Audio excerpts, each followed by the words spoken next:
পেলেষ্টাইনৰ ঘটনাৰ সৈতে বা ইজৰাইলৰ ঘটনাৰ সৈতে জড়িত হৈ পৰিছে অসমৰ মুখ্যমন্ত্ৰী ডক্টৰ হিমন্ত বিশ্ব শৰ্মা। আপুনি জানিব বিচাৰিব হিমন্ত বিশ্ব শৰ্মাৰ পেলেষ্টাইনৰ মাজত কি সম্পৰ্ক আছে।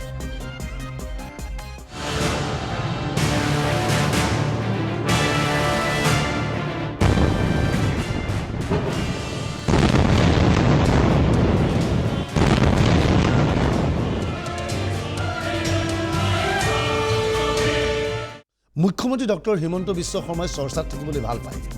ৰাষ্ট্ৰীয় পৰ্যায়ত সদায় হিমন্ত বিশ্ব চৰ্চাত থাকে। ভাৰতবৰ্ষৰ ভিতৰত হিমন্ত বিশ্ব শৰ্মাই একমাত্ৰ মুখ্যমন্ত্ৰী যি ৰাষ্ট্ৰীয় পৰ্যায়ৰ নেতাৰ সৈতে সমানে চৰ্চাৰ কেন্দ্ৰবিন্দু হৈ থাকে। হিমন্ত বিশ্ব শৰ্মাৰ বক্তব্যক কেন্দ্ৰ কৰি বিভিন্ন নেতাই প্ৰতিক্ৰিয়া দিয়ে। এইবাৰ দেশজুৰি বিভিন্ন নেতাই প্ৰতিক্ৰিয়া দিছে ডক্টৰ হিমন্ত বিশ্ব শৰ্মাৰ এক বক্তব্যৰ বাবে।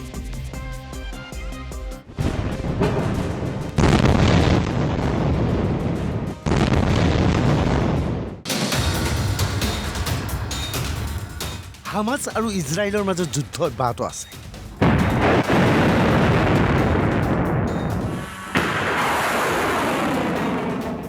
আমেৰিকা যুক্তৰাষ্ট্ৰৰ ৰাষ্ট্ৰপতি জো বাইডেনে ইতিমধ্যে ইজৰাইল ভ্ৰমণ কৰি উভতি আহিছে। দুই পক্ষৰ মাজত তয়াময়া যুদ্ধ চলি থকা অৱস্থাতেই হঠাৎ এই যুদ্ধৰ সৈতে জড়িত হৈ পৰিছে অসমৰ মুখ্যমন্ত্ৰী ডক্টৰ হিমন্ত বিশ্ব শৰ্মা। স্বাভাৱিকতে এই কথা শুনি আপুনি আচৰিত হৈছে। হামাছ আৰু ইজৰাইলৰ যুদ্ধৰ মাজত অসমৰ দৰে এখন ৰাজ্যৰ মুখ্যমন্ত্ৰী জড়িত হৈ পৰিল কেনেকৈ? স্বাভাৱিকতে এই কথা আপুনি জানিবলৈ চেষ্টা কৰিব। তেনেহ'লে সমগ্ৰ কাহিনী বুজি লওক। এইজন শাৰদ পাৱাৰ, NCPৰ বৰ্ষীয়ান নেতা।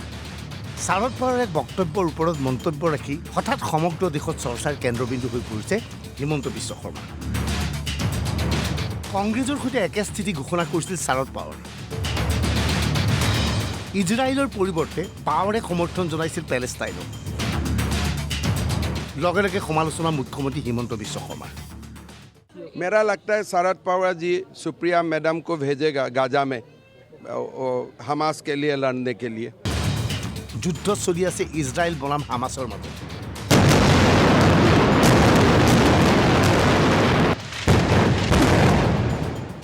যুদ্ধ চলি আছে গাজা ষ্ট্ৰীপত।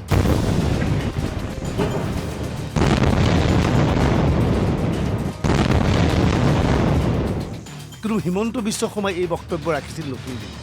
লগে লগে প্ৰশ্ন হয়, শাৰদ পাৱাৰৰ কন্যা সুপ্ৰিয়া সুলেৰ স্থিতি কি হ'ব? হিমন্ত বিশ্ব শৰ্মাৰ মোৰ DNA একেই।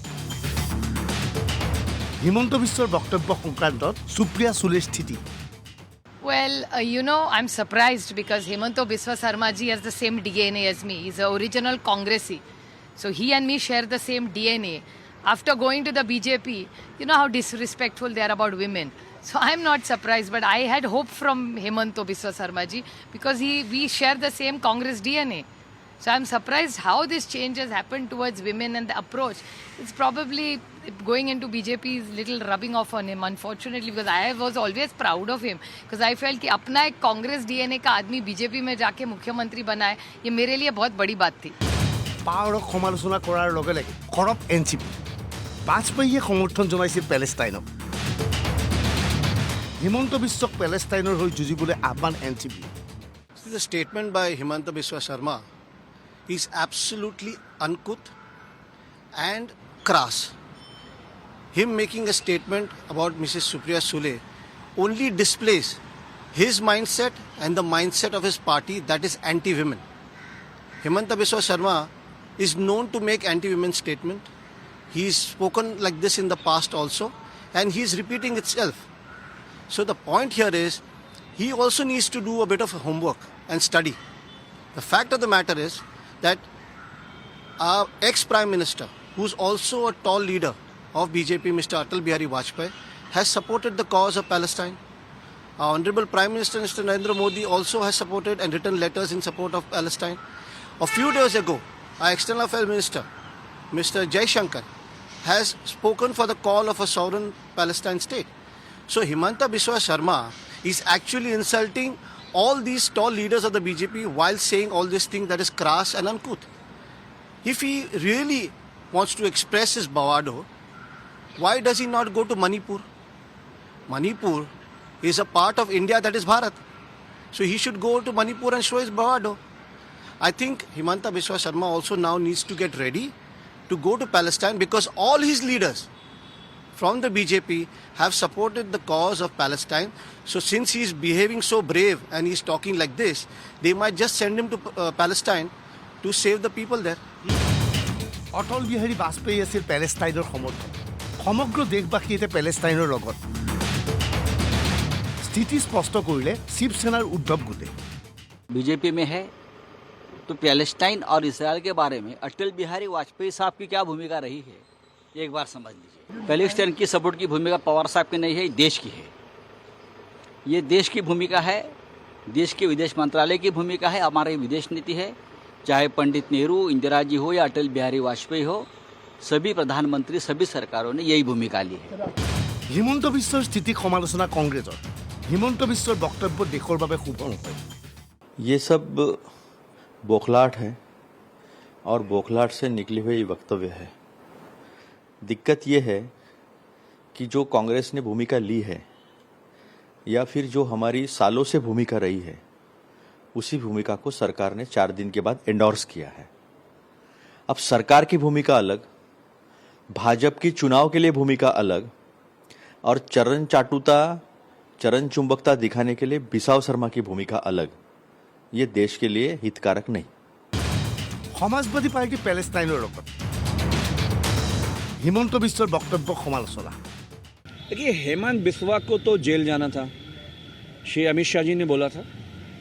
तो जब जब उसकी सीबीआई की फाइल डोलती है, उसकी जुबान बिगड़ती है। रही बात फ़लस्तीन की, तो भारत के लोग, भारत की जनता, उनकी हमेशा सॉलिडरिटी फ़लस्तीन के साथ रही है, यासिर अराफात के साथ रही है। और जो कुछ हो रहा है, वॉर क्राइम जो कमिट कर रहा है इजराइल, पूरा देश दुनिया देख रही है। लेकिन भारत की, हमारी नरेंद्र मोदी की रिजीम सरकार स्पाइनलेस है। उसके पास रीढ़ की हड्डी नहीं है कि वो स्टैंड ले सके जो कुछ हो रहा है। आखिर जो इजराइल ने बम फिट किया है गाजा में, न्यूक्लियर फिट किया है, अब वो लड़ाई ईरान पे जा रही है, अब वो लड़ाई सीरिया में जा रही है, अब वो लड़ाई लेबनान में जा रही है। तो सवाल ये कि जब ये आग फैलेगी तो भारत के लिए भी, हमारे लिए भी चिंता का विषय है। তাৎপৰ্যপূৰ্ণ ঘটনা এই যে ইজৰাইল আৰু হামাছৰ মাজত যুদ্ধ চলি থকা অৱস্থাত প্ৰধানমন্ত্ৰী নৰেন্দ্ৰ মোদীয়ে ইজৰাইলৰ পক্ষ লৈছে।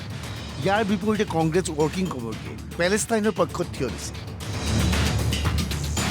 পেলেষ্টাইনৰ পক্ষত থিয় দিয়া কংগ্ৰেছে হামাছৰ সন্ত্ৰাসবাদীমূলক কাৰ্যকলাপক সমালোচনা নকৰাৰ বাবে কংগ্ৰেছৰ বিৰুদ্ধে সৰব হৈ পৰিছিল অসমৰ মুখ্যমন্ত্ৰী ডক্টৰ হিমন্ত বিশ্ব শৰ্মা। হিমন্ত বিশ্ব শৰ্মাৰ বক্তব্যক ধিক্কাৰ দিলে আৰজেডিয়ে। लालू दल पैलेस्टाइनर লগত हमास और फिलिस्तीन के बीच में, और इजराइल ऑक्यूपेशन के लिए पूरी दुनिया में जाना जाता है, इलीगल ऑक्यूपेशन। क्या आपकी समझ नहीं है? मैं तो समझता हूं कि आपसे ज्यादा समझ हमारे एक्सटर्नल अफेयर्स मिनिस्टर को है। उन्होंने जो वो ट्वीट डाला था मियां की ओर से, उसी को देख लीजिए। कम से कम अस्पताल पे बॉम्बिंग हो रही है और हमारे यहां ये राजनीति हो रही है। अमन हिमांटो जी जो कहना है कि सुप्रिया, ये भाषा है एक ह्यूमैनिटेरियन क्राइसिस। आप ह्यूमैनिटेरियन क्राइसिस पे डोमेस्टिक रोटी सेकना चाह रहे हो? छी, शर्म आनी चाहिए। एक बार रिविजिट करिए फिलिस्तीन को लेकर के देश का क्या नजरिया रहा है। पूरा हिंदुस्तान खड़ा है फिलिस्तीन के लिए। उसके पीछे इतिहास है, उसके पीछे हर तरह की मानवीय संवेदना है। हमास के कृत्य के पक्ष में क्या किसी ने एक ने बयान दिया? नो। लेकिन हम इजरायली फोर्सेस के भी सिविलियन, इनोसेंट सिविलियंस की बॉम्बिंग को तराजू में रखकर संतुलन करने के चक्कर में खड़े नहीं हो सकते उसके पक्ष में। हमारा इतिहास हमको माफ नहीं करेगा। महात्मा गांधी जहां कहीं होंगे सोच रहे होंगे इस देश को हो क्या गया। बीमार बहुत बड़ी बीमारी। পুনৰ কৈছো, যুদ্ধ চলি আছে গাজা স্থিপত। আৰু বিতৰ্কৰ সূচনা কৰিছে অসমৰ মুখ্যমন্ত্ৰীয়ে এইখন অসমত। আৰু ইয়াৰ লগে লগে সমগ্ৰ দেশত এতিয়া চৰ্চাৰ কেন্দ্ৰবিন্দু হৈ পৰিছে অসমৰ মুখ্যমন্ত্ৰী doctor Himanta Biswa Sarma. Bureau report, NB news.